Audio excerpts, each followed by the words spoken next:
So I'm Summer May Finlay and I'm here with Rauna, who gave a fantastic presentation. Can you just introduce yourself, please? I'm Rauna Kuokkanen. I'm a Sami woman from the Terno River in Sapmi, the Sami community in Scandinavia. And I work at the University of Lapland as research professor of Arctic Indigenous politics. Yeah, fantastic.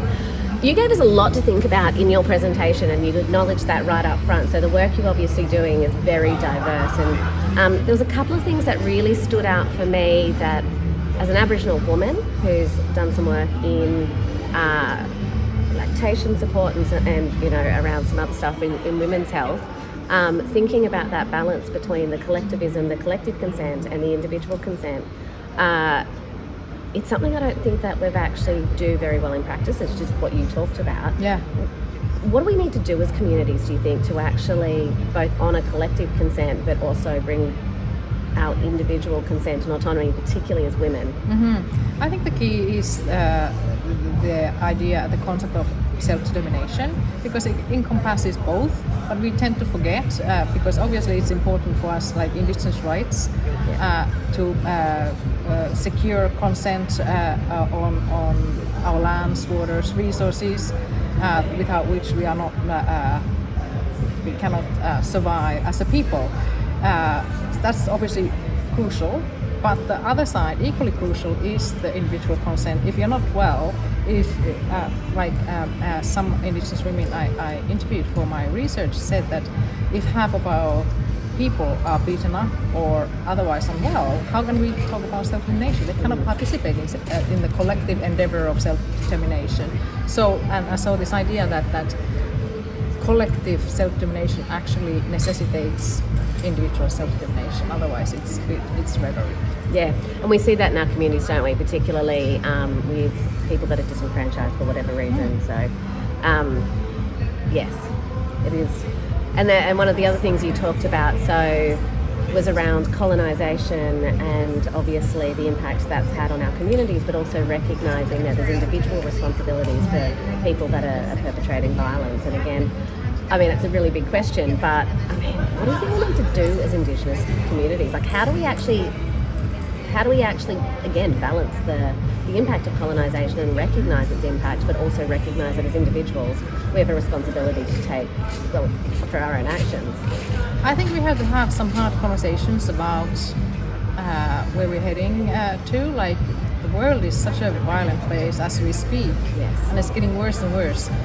But like, going back to who we are, obviously, like I mentioned, that conflict is present. Conflict is part of all societies, and we all have our collective ways. This is why we have our own laws and norms and institutions deal with conflict in our societies, Indigenous included. So conflict is not something that we should strive to eliminate, because conflict is the foundation of whether you want democracy or whatever word you want, like the community life.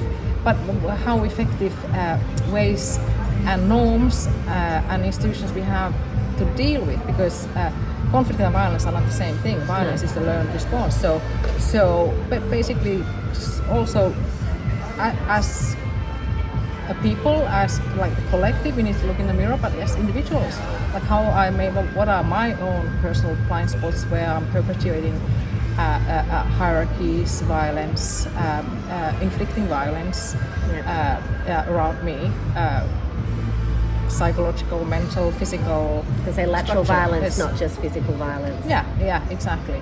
Yeah. There's two other things you said that were really interesting. One of them I am absolutely going to struggle to say. Rematriation. Rematriation, yes. Thank you. Because I'm a Yorta Yorta woman, which is down on the Murray River down the south, and we are a matriarchal society. We always have been, and yet we're working in a system and structure that is Australia that doesn't often recognise that. So can you talk to me about what that means? I think it means different things for different Indigenous peoples and nations. Some Indigenous peoples like yours are matriarchal.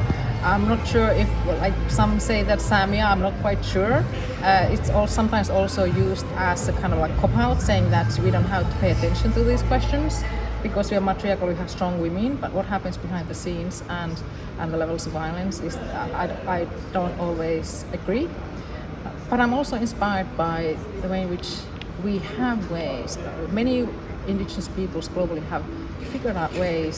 It's not necessarily democracy like one vote, one person. Like I know there was like we have the Sami parliaments, which is kind of like this parliamentary, very much like a copy of the Nordic parliamentary system. Yeah. And I know that Voice was kind of about those same issues, and I've said that it's not a magic bullet to have the kind of Western democratic representational model. I'm inspired particularly by my time in Canada, the Haudenosaunee Confederacy, where there was very gendered division of labor traditionally, with the clan mothers, the chiefs, it was along the gender lines. Yeah. It was the clan mothers who appointed the chiefs, who were always male, but there was a system in place that all voices, like it was at the behest of the clan mothers, they could dispose or remove a chief if they considered that chief not to be working for the benefit of the entire community. So there are systems. It doesn't have to be like democratic, this kind of what we usually have the parliamentary system that we are all equal. But like in a way, indigenous peoples have come up with ways to structure their societies in such way that even with gender, nobody's excluded. Like there's a system that ensures that everybody's voice is heard, everybody's participating one way or the other. Yeah. So that's like looking at those and if we don't have those traditions, what would matter? Like it's not just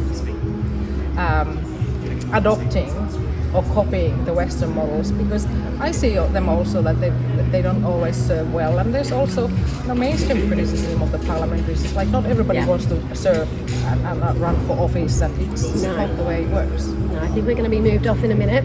But I was just going to say, your absolute point, you made a point just then about strong women. Women are strong despite the fact that they're not respected in society. It doesn't mean that there's a matriarchal society just because they're strong women. It's about the systems and structures rather than the individuals fighting the oppression and actually rising above it. So, yeah, I think we're going to get kicked off the stage because there's a presentation up next. But I just wanted to say the other thing that really, really struck me with your presentation was around making decisions for children. So I've just had 2 children, first at 40, and I've always thought that children are the future. And so when I heard you say that, I was like, I've never articulated that, but that was beautiful. And I just wanted to say thank you. Thank you. That's something I want to look into more closely and welcome all Indigenous people to collectively deliberate how that would look like, because it's a long-term process, so we have to kind of think through each step along the way how we can make that happen. And obviously it looks different in different places, but there might be some collective or shared framework that we can work toward and start thinking about that seriously. I would really like to, because as I said, that's what I've done before I had children, and now that I've got them, it's even more important. So thank you. Thank you.